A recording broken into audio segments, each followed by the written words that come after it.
Hello everyone, কেমন আছো? আশা করি সকলে ভালো আছো। আমি ভালো আছি। তো এভরিওয়ান, তোমাদের সাথে শেয়ার করতেছি কিছু ভূতের ঘটনা, ঋতু আর প্রিয়মের সাথে ঘটা। তো এই ব্লগটা যদি ইন্টারেস্টিং লাগে, প্লিজ ভালো লাগে, প্লিজ লাইক এন্ড সাবস্ক্রাইব করে দিবে। তো এভরিওয়ান, ব্লগে যাও, লেটস গো। তো এভরিওয়ান, আমরা চলে এসেছি। ঋতু আসো আসো আসো, বসো বসো। ঋতু এবং ঋতু তোমার সাথে শেয়ার করো ভূতের স্টোরি। বলো ঋতু। এই যে একটা জিন নিয়ে আমি একাডেমিতে গিয়েছিলাম। যাওয়ার পর আমার তো দুইটাই ক্লাস, ড্রয়িং ক্লাস। আমি ড্রয়িং ক্লাসে গিয়েছিলাম, কি জানি একটা কথা বলছিলাম। মিস বলছে ভূত। আমরা সবাই বলছি কিন্তু ভূত বলতে কিছু নেই। মিস বলছে ভূত বলে কিছু নেই, কিন্তু জিন বলতে আছে। আবার হ্যান্ড রাইটিং এ গিয়েছি, আবার ওই মিস সেমটাই বলছে, ভূত বলতে কিছু নেই, জিন বলতে আছে। তারপর আমি সন্ধ্যা করে জিজ্ঞেস করলাম যে মিস জিন মানে কি। তারপর মিস বললো জিন হচ্ছে একটা মানে আত্মা। জিন মানে আত্মা। তুমি যদি কোনো মানুষের গলাটা কেটে ফেলো, তখন ওই মানুষ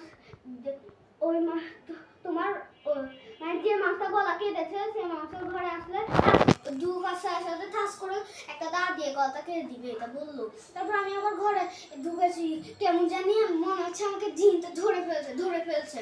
ওদিকে হ্যান্ড রাইটিং এ একটা মিস বলছে যে মানে মিস বয়নি, একটা স্টুডেন্ট বলছে যে সেটা আমাদের স্কুলে একটু সন্দেহ লাগে মনে হচ্ছে ও।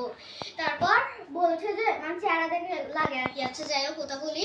ও বলেছে যে কি ওর ভাই একটা বাদে বাইরে গিয়েছে, ওকে জিন ধরেছে, এটাও বলছে। আমার ঘরে এসে কেমন জিন ধরছে। তারপর ওয়াশরুমে গিয়েছি বা জিন মানে কেমন জানি হয়েছে। তো আমার ভয় লাগতেছিল।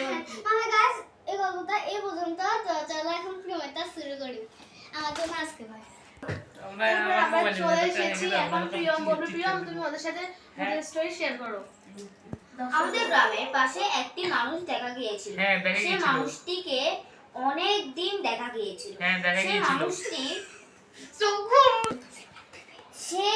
মানুষটি সবার সাথে কথা বলতো, কিন্তু একদিন সে মানুষটি ও গাইস, একটু স্টপ করে। আমি ভুলে গিয়েছি। স্টপ। তার বলতে ভুলে গিয়েছি।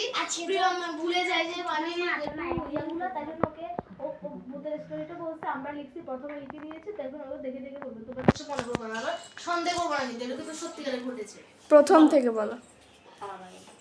আমাদের গ্রামের পাশে একটি মানুষ দেখা গিয়েছিল। সে মানুষটিকে অনেক দিন দেখা গিয়েছিল।